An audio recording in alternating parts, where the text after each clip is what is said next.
They say that if walls could talk, we'd never be able to sleep. But walls do not talk. They are not that merciful. Walls wait. They absorb. They hold on to the vibrations of screams and the heavy, damp silence of secrets until someone like me comes along, arrogant enough to think a coat of eggshell white paint and some mid-century modern furniture can erase history. I moved to Vancouver Island to escape the noise. I was running from the 24-hour news cycle, the endless ping of Slack notifications, and the crushing claustrophobia of a one-bedroom apartment in downtown Seattle that cost me half my salary. I was looking for silence. I did not know then that silence is not just the absence of noise. Essay canvas. And on the outskirts of Nanaimo, in a house that sat a little too far back from the road, the silence was painted with something I am still trying to scrub off my skin. I am 33 years old. I work in data analytics. My life is built on logic, on rows and columns, on the idea that if you have enough information, you can predict the outcome. But there was no algorithm for what I found in the wall cavity of the master bedroom. I can still feel the vibration of the drill in my hand, a DeWalt 20-volt max, the battery warm against my palm, as the resistance suddenly vanished and the bit plunged into a darkness that had been sealed for nearly 20 years. The decision to move was not impulsive, though it probably looked that way to my coworkers. In the tech industry, burnout is just a buzzword we use to describe the slow erosion of the soul. By September 2021, I was eroded. I was a ghost in my own life, haunting a workspace in South Lake Union, living on lukewarm Uber Eats and 3 hours of sleep. I found the listing on a Tuesday night at 2:00 a.m. It was a renovated cottage on the outskirts of Nanaimo, a harbor city on the east coast of Vancouver Island. The photos showed vaulted ceilings, exposed beams, and a wraparound porch that looked out over a dense line of Douglas firs. The price was suspiciously low, $1,600 a month for a 2-bedroom on a half-acre lot. In this market, that should have been the first red flag. But the rational part of my brain, the part one trusted to keep me safe, talked me down immediately. "S remote," I told myself. "It's an hour and a half from the ferry terminal. It's a deal because nobody wants the commute." I signed the lease digitally without seeing the place in person. 2 weeks later, I packed my life into the back of my 2018 Subaru Outback. The drive north is seared into my memory with a clarity that usually only accompanies car accidents. I remember the specific gray of the sky as I crossed the border at Blaine, a heavy, wet slate color that promised rain for the next 6 months. I remember the smell of the interior of the Subaru, stale Starbucks dark roast, the synthetic lemon scent of Armor All wipes, and the distinct, musky earthiness of Scout, my 4-year-old golden retriever, panting in the back seat. Scout was my anchor. He was the reason I convinced myself I needed a yard. He was 75 pounds of unconditional love and golden fur that ended up on everything I owned. As we waited in the lineup at the Horseshoe Bay Ferry Terminal, listening to the rhythmic thrum of idling engines and the cry of seagulls diving for discarded fries, I reached back and scratched him behind the ears. "We going to the woods, buddy?" I whispered. "Real trees. No more concrete." He licked my hand, his tail thumping a soft, muffled rhythm against the upholstery. The ferry ride to Nanaimo takes about an hour and 40 minutes. I spent most of it on the upper deck, clutching a cup of lukewarm tea, watching the mainland fade into the mist. The Strait of Georgia is beautiful, but it's a cold, indifferent kind of beauty. The water is dark, opaque, swirling with currents that can pull a person down in seconds. I remember looking at the dark water churning against the hull of the Queen of Oak Bay and feeling a sudden, sharp pang of isolation. I did not know a single soul on the island. If I disappeared, how long would it take for someone to realize my Slack dot had stayed gray for too long? We docked at Departure Bay just as the sun was beginning to dip behind Mount Benson. The drive to the house took another 20 minutes, leading me away from the strip malls and the ferry traffic, down a highway that narrowed, and then onto a series of winding back roads where the streetlights became fewer and further between. The GPS on my iPhone 12 glowed with a reassuring blue line, but the signal was getting spotty. The trees here were different than the ones in the city parks. These were ancient, towering red cedars and Sitka spruces that crowded the road, their branches interlocking overhead to form a tunnel that blocked out the dying light. When the GPS voice finally announced, "Arriving at destination on the right," I almost missed the driveway.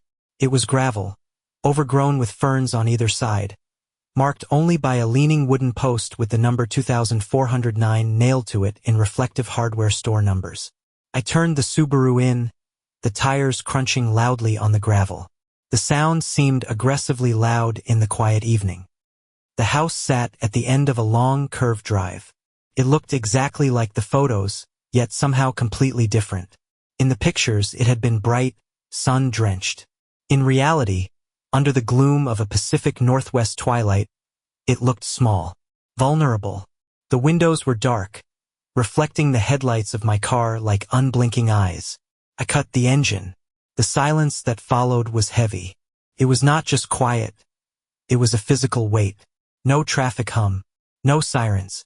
Just the ticking of the cooling engine and the sound of the wind moving through a million pine needles. "We re-home," I said to Scout. My voice cracked slightly. I opened the car door and stepped out. The air was cold and smelled of wet earth, decaying leaves and something else, faintly metallic like ozone or old copper. I stretched, my back popping after the long drive, and walked up the steps to the front porch. The key was in a lockbox coded to the last 4 digits of my phone number. I punched the code in. Click. The key was cold in my hand. As I unlocked the front door and pushed it open, a draft of stale air rushed out to meet me. It did not smell bad, exactly. It smelled like cleaning chemicals, industrial-strength bleach and pine sol, layered over a musty, closed-up scent. It was the smell of a house that had been scrubbed clean but had not been lived in. I flipped the switch by the door. Nothing happened. Right? The main breaker. I used my phone's flashlight to navigate the living room. The beam cut through the dust motes dancing in the stagnant air. The floors were hardwood, refinished recently by the looks of it. The walls were a neutral, inoffensive gray. It was a blank slate. I found the breaker box in the utility room off the kitchen. With a loud clack, clack, clack, the house hummed to life. The refrigerator compressor kicked on with a shudder. The porch light flickered outside. That first night, I did not unpack much. I set up my sleeping bag on a Coleman air mattress in the center of the living room because the bedrooms felt too far away from the front door. We ate takeout pizza I'd picked up in town. It was cold by the time I sat down, and I drank a warm Rainier beer I found in the bottom of my cooler. Scout, usually a heavy sleeper who would snore through a thunderstorm, was restless. He paced the perimeter of the living room, his claws clicking on the hardwood. Every few minutes, he would stop and stare at the hallway leading to the back bedrooms. His ears would swivel forward, listening to something I could not hear. "It's just the house settling, bud," I told him, taking a bite of cold pepperoni. "Old houses make noise." But this house was not making noise. That was the problem. It was completely, unnervingly silent. The first month was a study in deception. On the surface, everything was perfect. My remote setup was the envy of my team back in Seattle. I would join the 9 a.m. stand-up meeting with a mug of Kicking Horse coffee, the camera angled to show the mist rising off the mountains in the backyard. My productivity soared. I was coding SQL queries and building Tableau dashboards faster than I ever had in the distraction-filled open office. But underneath the routine, there was a friction I could not smooth over. It started with the neighbors. In semi-rural areas like this, houses are spaced far apart, maybe 2 or 3 acres between property lines. You do not expect to be best friends with people, but you expect a wave, a nod, the universal language of "I see you," and you not a threat. My nearest neighbor to the east was an older couple. I saw them on my 3rd day, working in their garden.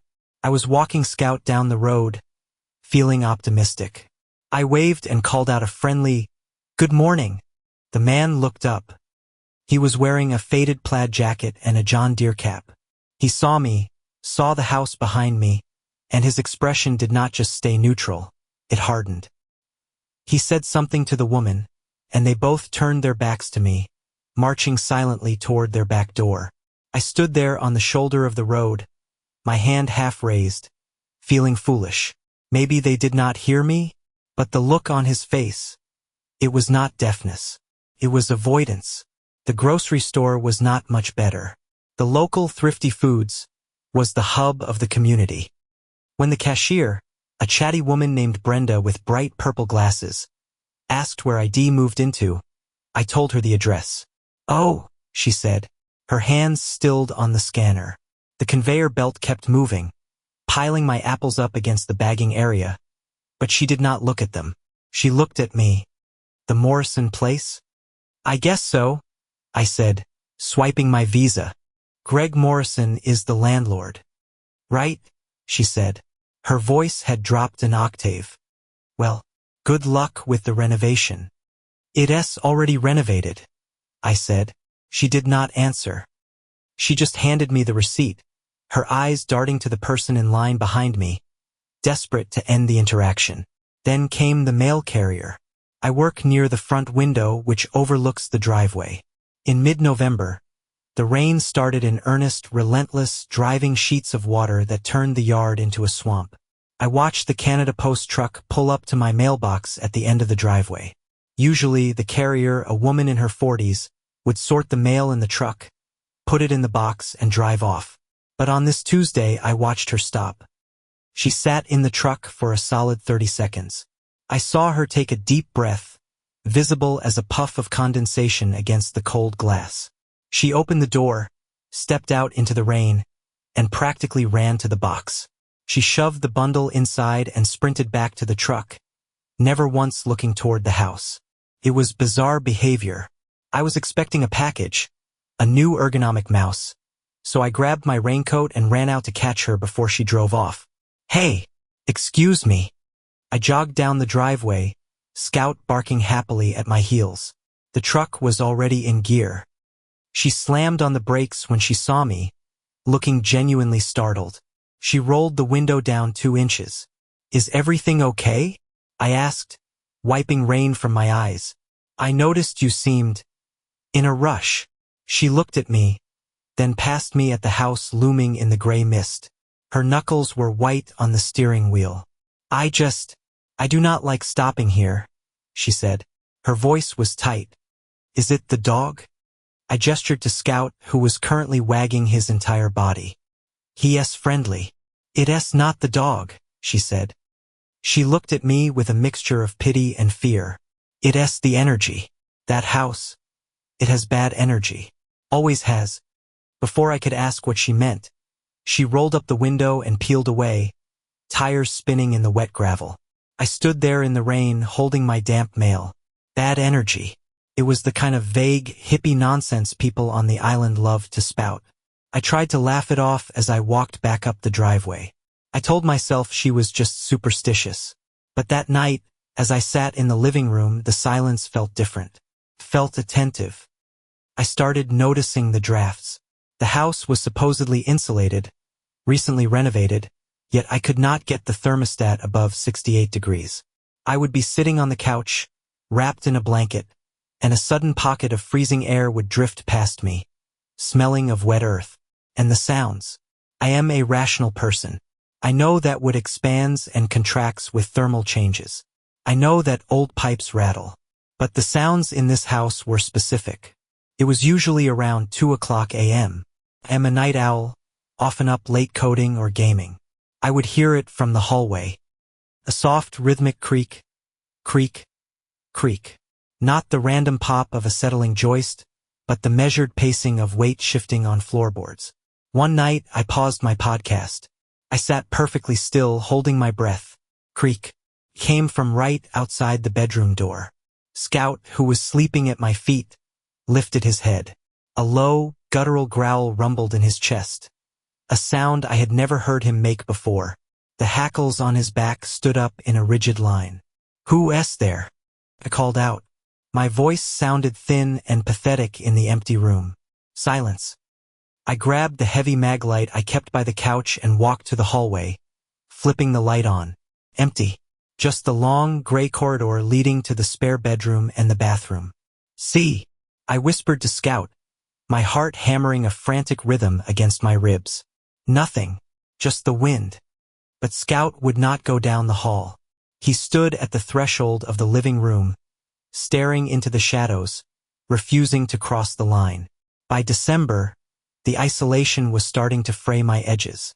I needed a project. I needed to claim the space to make it feel like my home, not just a holding cell I was renting. I decided to install floating shelves in the living room. It was a simple cosmetic update. I wanted a place to display my collection of vintage cameras and a few trailing pothose plants. I bought the wood from the local Home Depot, stained it a rich walnut color, and bought heavy-duty brackets. It was a Saturday afternoon.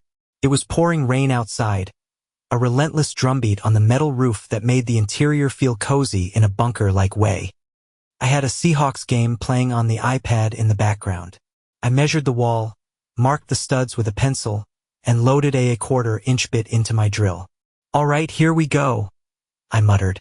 I positioned the drill on the first mark and squeezed the trigger. The bit chewed through the drywall with a puff of white dust. I pushed, expecting to hit the resistance of the wooden stud behind the sheetrock. Instead, the drill lurched forward. The bit punched through the drywall and spun freely in empty air. "Damn it," I sighed. "I must have missed the stud." I tapped on the wall with my knuckle. It sounded hollow. I moved 2 inches to the right. Drilled again. Same thing. Zzzzzzzt thunk. Through the drywall, then nothing. I frowned. Standard construction uses studs spaced 16 inches apart. I grabbed my electronic stud finder and ran it over the wall. The device beeped erratically, flashing red, then green, then nothing. It was confused. Curiosity, that fatal flaw, took over. I switched to a larger spade bit. I was going to open a small inspection hole to see what the hell was going on with the framing. If the landlord asked, I'd just patch it later. I bored a 2-inch hole into the wall. A smell hit me immediately. It was not the smell of rot or dead mice. It was the smell of old air. You know that scent when you open a vintage suitcase that's been in an attic for 50 years? It was that. Stale. Dry. Dusty. I grabbed my phone and turned on the flashlight, pressing the lens against the hole I'd just made. I squinted, peering into the wall cavity with one eye. The beam cut through the darkness. The space behind the drywall was not a standard 4-inch gap. It was deeper, maybe a foot deep, a false wall, and it was not empty. Resting on the bottom plate of the framing, covered in a thick layer of gray dust, was a bundle. It looked like a brick wrapped in thick, black construction plastic and sealed tight with silver duct tape. My stomach dropped. My first thought was drugs. Great. I am renting a former stash house. But I could not leave it there. I grabbed my drywall saw, a serrated hand tool, and began to saw a rough square out of the wall, large enough to fit my hand through. The sound of the saw rasping through the gypsum was loud, harsh. When the square of drywall fell inward, I reached in. The air inside the wall was freezing cold. My fingers brushed the plastic bundle. It was heavy. I gripped it and pulled it out, setting it on the floor amidst the white dust. It was not drugs. It was shaped like a book. I sat there on the floor, the rain hammering the roof, the crowd noise from the football game tinny and distant on the iPad. I should have stopped. I should have called the landlord right then. But I did not. I reached for the utility knife on my belt. I sliced the tape. The adhesive was old and yellowed, peeling away with a dry crinkle. I unwrapped the layers of black plastic. Inside was a spiral-bound notebook. A Mead composition book, the kind with the black and white marbled cover. It was warped from humidity. The edges of the pages yellowed. I opened the cover. On the inside flap, written in blue gel pen with hearts dotting the IS, was Miranda Hoffman, grade 11. If found, please return to 2409 Cedar Road. Private. The handwriting was bubbly, youthful. I felt a wave of nausea. I flipped through the pages. The dates started in September 2002. September 12th, 2002. First day of school was okay. Tyler ignored me again. Whatever. He*s such a loser anyway. Mom is being a pain about my curfew. It was normal. Boring teenage stuff. I flipped forward, skipping months. February 14th, 2003. Got a rose from Anonymous. Hope it S. Tyler.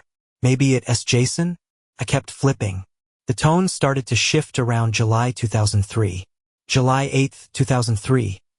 Someone was in the backyard again last night. I saw the cigarette cherry glowing by the treeline. Dad says it's just teenagers from the road. But they did not move when I turned the porch light on. They just stood there. July 15, 2003. My underwear is missing. The pink pair with the lace. Mom swears she did not shrink them. I feel like I'm going crazy. I swear things in my room are moving when I'm at school. August 2nd, 2003. I woke up and the window was unlocked. I locked it. I know I locked it. I can smell him. It smells like sawdust and peppermint gum. He was in here. He was watching me sleep. The last entry was dated August 14th, 2003. It was scrawled, the handwriting jagged and pressed hard into the paper. P.S. in the house. Mom and Dad are at the store. I heard the floorboard in the hall. The one that creaks. P.S. not outside anymore. P.S. inside. I am going to hide this in the vent. If you find this, it was the neighbor. The one with the blue truck. It was Rob. The writing trailed off into a jagged line. I dropped the notebook. It hit the floor with a flat slap. I sat there, frozen. The floorboard in the hall. The one that creaks. I looked up at the wall. There was something else in the cavity. I had not seen it before because the book had blocked it. I reached back in. My hand closed around a small velvet bag. And then something else. A stack of Polaroids wrapped in a Ziploc bag. I pulled them out. The Polaroids were vivid. They were not art. They were documentation. The first one was of Miranda, taken through a window. She was brushing her hair. The second was of her sleeping, taken from inside her room. The third, I threw the photos across the room. I scrambled backward, crab walking away from the wall until my back hit the sofa. The third photo was of Miranda, bound with duct tape, her eyes wide with animal terror. She was in this living room. I recognized the fireplace. I scrambled for my phone. My hands were shaking so badly I dropped it twice. I dialed the landlord, Greg. Hello. He sounded annoyed. Greg. I choked out. Who is Miranda Hoffman? There was a silence on the line. A long, heavy silence. You found something, he said. It was not a question. I found a diary. In the wall. Greg, who is she? Listen to me, Greg said, his voice dropping. Do not touch anything else. You can throw it away. That's just old junk left by previous tenants. Do not make this a thing. A thing? Greg, this looks like evidence. I said drop it, he shouted. Do you want to be evicted?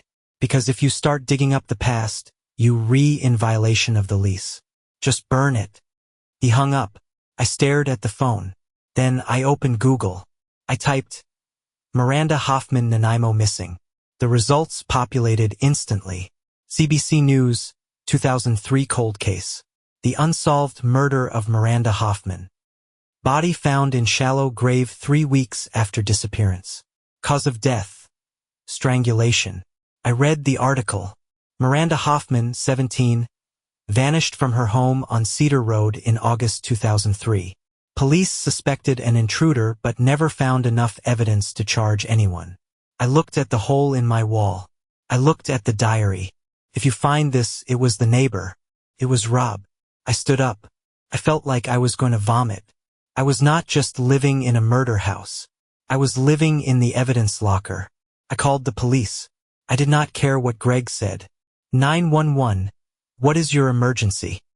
I think I found evidence of a murder. The Miranda Hoffman case. The dispatcher's tone changed instantly from bureaucratic boredom to sharp alert. Stay on the line. Are you in the house now? Yes. Is there anyone else there with you? Just my dog. Okay. Officers are dispatched. Do not touch anything else.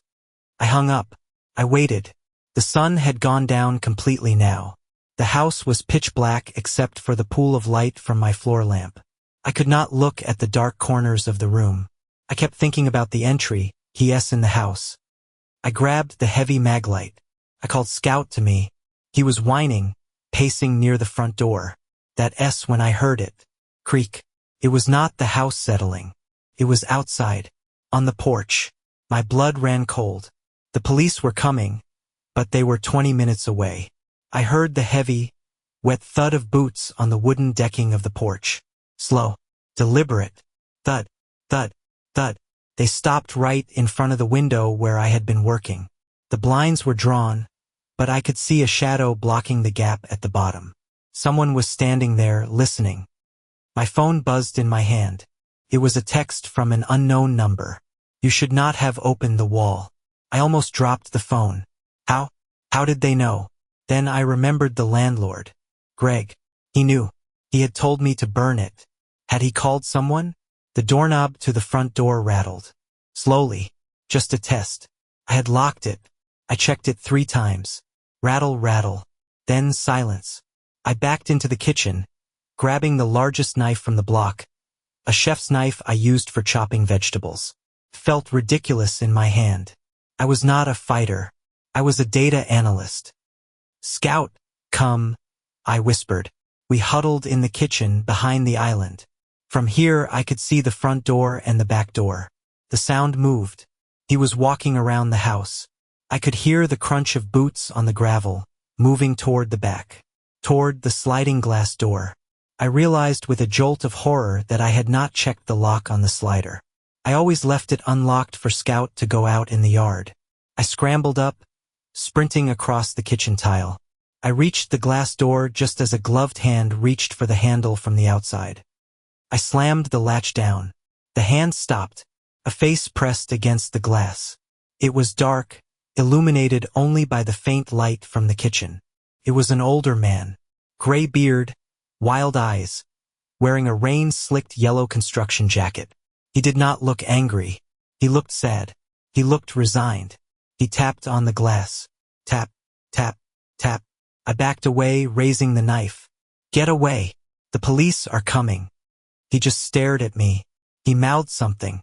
I could not hear it through the double-paned glass, but I saw the lips move. S over. Then, headlights swept across the front yard. Blue and red lights flashed, strobing against the trees. The man at the window looked at the lights, then back at me. He stepped back into the darkness and vanished. The next 6 hours were a blur of uniforms, flashlights, and camera flashes. 2 RCMP officers entered the house with guns drawn. They swept the property, but the man in the yellow jacket was gone. Then came Detective Sarachin. She was older, with streaks of gray in her hair. When she saw the diary and the photos on my living room floor, she actually started to cry.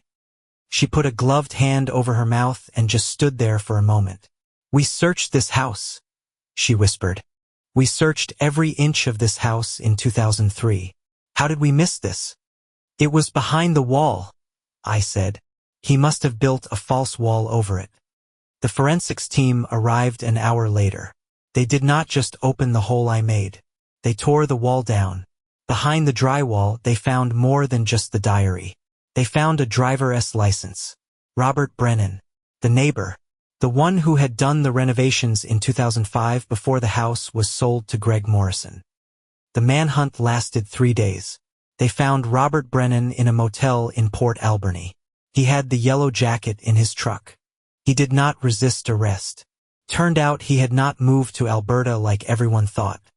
He had been living less than 50 miles away, keeping an eye on the house, watching every tenant who moved in, terrified that one day, someone would decide to hang a shelf. The trial was swift. The evidence I found, the DNA on the licked envelopes of the love letters he never sent, the fingerprints on the Polaroids, was irrefutable. Robert Brennan was sentenced to life in prison with no parole for 25 years. I moved out the day after the police finished their search. I could not stay there. I could not sleep in that room knowing that for nearly 20 years, Miranda's last moments were preserved in plastic just inches from where people lived their lives. I live in a condo in downtown Vancouver now. Des on the 20th floor. Des made of concrete and steel. The walls are solid. But sometimes, late at night, when the wind howls off the ocean and hits the glass, I wake up sweating. I reach for the wall beside my bed, tapping it with my knuckles. Tap, tap. I just need to make sure it is solid. I need to make sure there is nothing hollow behind it. Because I've learned the hard way. Walls do not talk, but they sure as hell keep secrets. And sometimes, if you listen closely enough, you can hear them screaming.